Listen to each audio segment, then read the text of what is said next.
ನಮಸ್ಕಾರ ಸ್ನೇಹಿತರೆ, ಕರ್ನಾಟಕ ಮ್ಯಾಟರ್ಸ್ಗೆ ಮತ್ತೊಮ್ಮೆ ಆತ್ಮೀಯ ಸ್ವಾಗತ. ಸ್ನೇಹಿತರೆ, ಬೆಂಗಳೂರಿನಲ್ಲಿ ಮನೆ ಮಾಡೋದು ಎಷ್ಟು ಕಷ್ಟವೋ ಕಾರ್ ಪಾರ್ಕ್ ಮಾಡೋದು ಅದಕ್ಕಿಂತ ಕಷ್ಟದ ಕೆಲಸ. ಹೀಗಾಗಿ ರಸ್ತೆ, ಫುಟ್ಪಾತ್, ಸಿಗ್ನಲ್, ನೋ ಪಾರ್ಕಿಂಗ್, ಎಲ್ಲಿ ಜಾಗ ಸಿಕ್ಕರೆ ಅಲ್ಲಿ ಗಾಡಿ ನಿಲ್ಲಿಸೋದು ನಮ್ಮ ಬೆಂಗಳೂರಿಗರ ರೂಢಿ. ಆದರೆ ಇನ್ಮುಂದೆ ಈ ಅಭ್ಯಾಸಕ್ಕೆ ದೊಡ್ಡ ಬ್ರೇಕ್ ಬೀಳಲಿದೆ. ಹೌದು, ಇನ್ಮುಂದೆ ನಿಮ್ಮ ಸ್ವಂತ ಮನೆ ಮುಂದಿನ ರಸ್ತೆಯಲ್ಲೇ ನೀವು ಕಾರ್ ಪಾರ್ಕ್ ಮಾಡಿದ್ರು ಸರ್ಕಾರಕ್ಕೆ ವರ್ಷಕ್ಕೆ ಬರೋಬ್ಬರಿ 25,000 ರೂಪಾಯಿ ಶುಲ್ಕ ಕಟ್ಟಬೇಕು. ಈ ಬಗ್ಗೆ ಗ್ರೇಟರ್ ಬೆಂಗಳೂರು ಪ್ರಾಧಿಕಾರ ಒಂದು ಹೊಸ ಪಾರ್ಕಿಂಗ್ ನೀತಿಯ ಕರಡು ಅಧಿಸೂಚನೆಯನ್ನು ಹೊರಡಿಸಿದೆ. ಹಾಗಾದ್ರೆ ಏನಿದು ಹೊಸ ಪಾರ್ಕಿಂಗ್ ರೂಲ್ಸ್? ಮನೆ ಮುಂದೆ ಕಾರ್ ನಿಲ್ಲಿಸಲು ಎಷ್ಟೆಷ್ಟು ದಂಡ ಕಟ್ಟಬೇಕು? ರಸ್ತೆಯಲ್ಲಿ ಎಲ್ಲೆಲ್ಲಿ ಪಾರ್ಕಿಂಗ್ ಮಾಡುವಂತಿಲ್ಲ? ಫ್ರೀ ಪಾರ್ಕಿಂಗ್ ವ್ಯವಸ್ಥೆ ಇರುತ್ತಾ ಇಲ್ವಾ? ಟೋಯಿಂಗ್ ಬಗ್ಗೆ ಪ್ರಸ್ತಾಪಿಸಿರುವ ಹೊಸ ರೂಲ್ಸ್ ಏನು? ಬನ್ನಿ ಇವತ್ತಿನ ವಿಡಿಯೋದಲ್ಲಿ ಬೆಂಗಳೂರಿನ ಹೊಸ ಪಾರ್ಕಿಂಗ್ ನಿಯಮಗಳ ಕಂಪ್ಲೀಟ್ ಡೀಟೇಲ್ಸ್ ನೋಡೋಣ. ವಿಡಿಯೋ ಶುರು ಮಾಡೋದಕ್ಕೂ ಮೊದಲು ನೀವಿನ್ನೂ ನಮ್ಮ ಚಾನಲ್ಗೆ ಸಬ್ಸ್ಕ್ರೈಬ್ ಆಗಿಲ್ಲ ಅಂದರೆ ಈಗಲೇ ಸಬ್ಸ್ಕ್ರೈಬ್ ಆಗಿ, ಹಾಗೆ ಪಕ್ಕದಲ್ಲೇ ಇರೋ ಬೆಲ್ ಐಕಾನ್ ಪ್ರೆಸ್ ಮಾಡಿ. ಮನೆ ಮುಂದೆ ಕಾರು ನಿಲ್ಲಿಸಿದ್ರೆ 25,000 ಶುಲ್ಕ. ಏನಿದು ಹೊಸ ರೂಲ್ಸ್? ಸ್ನೇಹಿತರೆ, ಬೆಂಗಳೂರಿನಲ್ಲಿ ಹೆಚ್ಚುತ್ತಿರುವ ಟ್ರಾಫಿಕ್ ಕಂಟ್ರೋಲ್ ಮಾಡೋದಿಕ್ಕೆ ಮತ್ತು ಎಲ್ಲೆಂದರಲ್ಲಿ ಪಾರ್ಕಿಂಗ್ ಮಾಡೋದಿಕ್ಕೆ ಕಡಿವಾಣ ಹಾಕಲು ನಗರಾಭಿವೃದ್ಧಿ ಇಲಾಖೆ ಜಿಬಿಎ ಪಾರ್ಕಿಂಗ್ ನಿಯಮಗಳು 2026ರ ಕರಡು ಅಧಿಸೂಚನೆಯನ್ನ ಗುರುವಾರ ಬಿಡುಗಡೆ ಮಾಡಿದೆ. ಇದರ ಪ್ರಕಾರ ಇನ್ಮುಂದೆ ವಸತಿ ಪ್ರದೇಶಗಳಲ್ಲಿ ಸಾರ್ವಜನಿಕ ರಸ್ತೆಗಳ ಮೇಲೆ, ಅಂದ್ರೆ ನಿಮ್ಮ ಮನೆ ಮುಂದೆಯೇ ನೀವು ಕಾರು ನಿಲ್ಲಿಸಬೇಕಂದ್ರೂ ಪಾಲಿಕೆಯಿಂದ ಪಾರ್ಕಿಂಗ್ ಪರ್ಮಿಟ್ ಪಡಿಬೇಕು. ಈ ಪರ್ಮಿಟ್ಗೆ ಸಣ್ಣ ಕಾರುಗಳಿಗೆ ವರ್ಷಕ್ಕೆ 15,000 ರೂಪಾಯಿ, ಸೆಡಾನ್ ಕಾರುಗಳಿಗೆ ವರ್ಷಕ್ಕೆ 20,000 ರೂಪಾಯಿ ಹಾಗೂ ಎಸ್ಯುವಿ ಕಾರುಗಳಿಗೆ ವರ್ಷಕ್ಕೆ 25,000 ರೂಪಾಯಿ ವಾರ್ಷಿಕ ಶುಲ್ಕವನ್ನ ಪಾವತಿಸಬೇಕು. ಅಚ್ಚರಿ ಅಂದ್ರೆ, ನೀವು ದುಡ್ಡು ಕಟ್ಟೋದಿಕ್ಕೆ ರೆಡಿ ಇದ್ರೂ ಎಲ್ರಿಗೂ ಈ ಪರ್ಮಿಟ್ ಸಿಗೋದಿಲ್ಲ. ಯಾವ ಮನೆಗಳನ್ನ ಬಿಬಿಎಂಪಿ ಬೈ ಲಾ ಪ್ರಕಾರ ಸರಿಯಾಗಿ ಪಾರ್ಕಿಂಗ್ ಜಾಗ ಬಿಟ್ಟು ಕಟ್ಟಲಾಗಿದೆಯೋ ಅಂಥ ಮನೆಯವರಿಗೆ ಮಾತ್ರ ರಸ್ತೆ ಮೇಲೆ ನಿಲ್ಲಿಸಲು ಪರ್ಮಿಟ್ ಸಿಗುತ್ತೆ. ಬೈಲಾ ಉಲ್ಲಂಘಿಸಿ ಕಟ್ಟಿದ ಮನೆಗಳಿಗೆ ಪರ್ಮಿಟ್ ಸಿಗೋದೇ ಇಲ್ಲ. ಅವರು ರಸ್ತೆ ಮೇಲೇನಾದ್ರೂ ಕಾರು ನಿಲ್ಲಿಸಿದ್ರೆ ನೇರವಾಗಿ ಫೈನ್ ಬೀಳುತ್ತೆ. ಇನ್ಮುಂದೆ ಫ್ರೀ ಪಾರ್ಕಿಂಗ್ ಇಲ್ಲ. ಯಾವ ರಸ್ತೆಯಲ್ಲಿ ಎಷ್ಟು ಚಾರ್ಜ್? ಹೊಸ ನಿಯಮದ ಪ್ರಕಾರ ಬೆಂಗಳೂರಿನ ಸಾರ್ವಜನಿಕ ರಸ್ತೆಗಳಲ್ಲಿ ಸೈಕಲ್ ಮತ್ತು ಆಟೋ ಸ್ಟ್ಯಾಂಡ್ಗಳನ್ನು ಹೊರತುಪಡಿಸಿ ಇನ್ಯಾವುದೇ ವಾಹನಗಳಿಗೆ ಉಚಿತ ಪಾರ್ಕಿಂಗ್ ಇರೋದಿಲ್ಲ. ಎಲ್ಲವೂ ಪೇಯ್ಡ್ ಪಾರ್ಕಿಂಗ್ ಆಗಿರಲಿದೆ. ನಗರದ ರಸ್ತೆಗಳನ್ನು ಎ, ಬಿ ಮತ್ತು ಸಿ ಅಂತ 3 ವಿಭಾಗಗಳಾಗಿ ವಿಂಗಡಿಸಲಾಗಿದ್ದು, ಗಂಟೆಗೆ ಕನಿಷ್ಠ 10 ರೂಪಾಯಿಯಿಂದ ಗರಿಷ್ಠ 80 ರೂಪಾಯಿವರೆಗೆ ಪಾರ್ಕಿಂಗ್ ಶುಲ್ಕ ನಿಗದಿ ಮಾಡಲಾಗಿದೆ.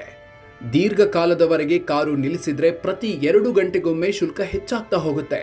ಆದರೆ ಪಾರ್ಕ್ ಅಂಡ್ ರೈಡ್ ಉತ್ತೇಜಿಸಲು ಮೆಟ್ರೋ ಸ್ಟೇಷನ್ ಬಳಿ ಹಾಗೂ ರಾತ್ರಿ 8ರಿಂದ ಬೆಳಗ್ಗೆ 8 ಗಂಟೆಯವರೆಗೆ ಪಾರ್ಕಿಂಗ್ ಮಾಡಿದ್ರೆ ಶುಲ್ಕದಲ್ಲಿ 50% ರಿಯಾಯಿತಿ ಇರುತ್ತೆ. ರಸ್ತೆಯಲ್ಲಿ ಎಲ್ಲೆಲ್ಲಿ ಪಾರ್ಕಿಂಗ್ ಮಾಡುವಂತಿಲ್ಲ. ಕೆಲವು ಜಾಗಗಳಲ್ಲಿ ನೀವು ದುಡ್ಡು ಕೊಡ್ತೀನಿ ಅಂದ್ರೂ ಪಾರ್ಕಿಂಗ್ ಮಾಡೋ ಹಾಗಿಲ್ಲ. ಟ್ರಾಫಿಕ್ ಸಿಗ್ನಲ್ಗಳಿಂದ 100 ಮೀಟರ್ ಹಾಗೂ ಇತರೆ ರಸ್ತೆ ಜಂಕ್ಷನ್ಗಳಿಂದ 50 ಮೀಟರ್ ವ್ಯಾಪ್ತಿಯಲ್ಲಿ ವಾಹನಗಳನ್ನು ನಿಲ್ಲಿಸೋ ಹಾಗಿಲ್ಲ. ಬಸ್ ನಿಲ್ದಾಣದ 2 ಬದಿ ಹಾಗೂ ಮೆಟ್ರೋ ಮತ್ತು ರೈಲು ನಿಲ್ದಾಣಗಳ ಗೇಟ್ನಿಂದ 25 ಮೀಟರ್ ವ್ಯಾಪ್ತಿಯಲ್ಲಿ ವಾಹನ ನಿಲ್ಲಿಸೋ ಹಾಗಿಲ್ಲ. ಅದೇ ರೀತಿ ಫುಟ್ಪಾತ್ ಮೇಲೆ ಪಾರ್ಕಿಂಗ್ ಮಾಡೋ ಹಾಗಿಲ್ಲ. ಕನಿಷ್ಠ 2 ಮೀಟರ್ ನಡಿಗೆಯ ಜಾಗವಿದ್ರೆ ಮಾತ್ರ ಅಲ್ಲಿ ಸೈಕಲ್ ನಿಲ್ಲಿಸೋದಿಕ್ಕೆ ಅವಕಾಶ ಇದೆ. ನಿಯಮ ಉಲ್ಲಂಘಿಸಿ ರಸ್ತೆಯಲ್ಲಿ ಕಾರು ನಿಲ್ಲಿಸಿದ್ರೆ 500 ರೂಪಾಯಿ, ಬೈಕ್ಗೆ 300 ರೂಪಾಯಿ ದಂಡ ಬೀಳಲಿದೆ. ಅದೇ ರೀತಿ ಫುಟ್ಪಾತ್ ಮೇಲೆ ಕಾರು ನಿಲ್ಲಿಸಿದ್ರೆ 1,000 ರೂಪಾಯಿ ಹಾಗೂ ಬೈಕ್ಗೆ 600 ರೂಪಾಯಿ ದಂಡ ಫಿಕ್ಸ್ ಮಾಡಲಾಗಿದೆ. ಪದೇ ಪದೇ ರೂಲ್ಸ್ ಬ್ರೇಕ್ ಮಾಡಿದ್ರೆ ನಿಮ್ಮ ಡ್ರೈವಿಂಗ್ ಲೈಸೆನ್ಸ್ ಸಸ್ಪೆಂಡ್ ಆಗುತ್ತೆ. ಮತ್ತೆ ಶುರುವಾಗುತ್ತಾ ಟೋಯಿಂಗ್ ದಂಧೆ.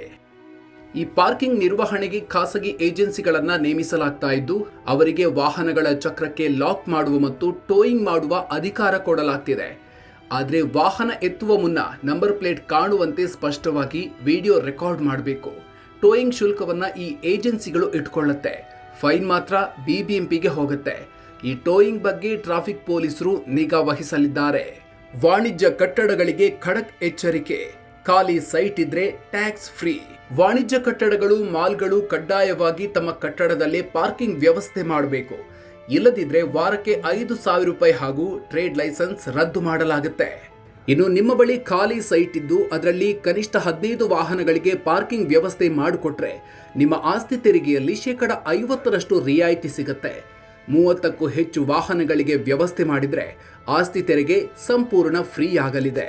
ಒಟ್ಟಿನಲ್ಲಿ ಬೆಂಗಳೂರಿನ ಪಾರ್ಕಿಂಗ್ ಸಮಸ್ಯೆಗೆ ಮುಕ್ತಿ ಹಾಡಲು ಜಿಬಿಎ ಈ ಹೊಸ ಕರಡು ನೀತಿಯನ್ನು ಬಿಡುಗಡೆ ಮಾಡಿದ್ದು, ಇದರ ಬಗ್ಗೆ ಸಾರ್ವಜನಿಕರು ಆಕ್ಷೇಪಣೆ ಸಲ್ಲಿಸೋದಕ್ಕೆ 30 ದಿನಗಳ ಕಾಲಾವಕಾಶ ನೀಡಲಾಗಿದೆ. ಈ ಬಗ್ಗೆ ನೀವೇನು ಹೇಳ್ತೀರಿ? ನಿಮ್ಮ ಸ್ವಂತ ಮನೆ ಮುಂದೆಯೇ ಕಾರು ನಿಲ್ಲಿಸಲು 25,000 ರೂಪಾಯಿ ಕಟ್ಟಬೇಕು ಅನ್ನುವ ಸರ್ಕಾರದ ನಿಯಮ ಸರಿಯಾಗಿದೆಯಾ? ಖಾಸಗಿಯವರಿಗೆ ಟೋಯಿಂಗ್ ಅಧಿಕಾರ ಕೊಟ್ರೆ ಮತ್ತೆ ಕಿರುಕುಳ ಶುರುವಾಗುತ್ತಾ? ಕಾಮೆಂಟ್ ಬಾಕ್ಸ್ನಲ್ಲಿ ತಪ್ಪದೆ ನಿಮ್ಮ ಅನಿಸಿಕೆಯನ್ನು ಹಂಚಿಕೊಳ್ಳಿ.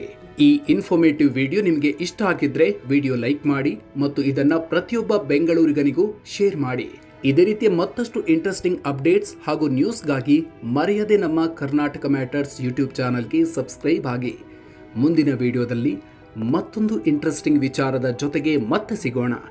ಅಲ್ಲಿವರೆಗೂ ನಮಸ್ಕಾರ.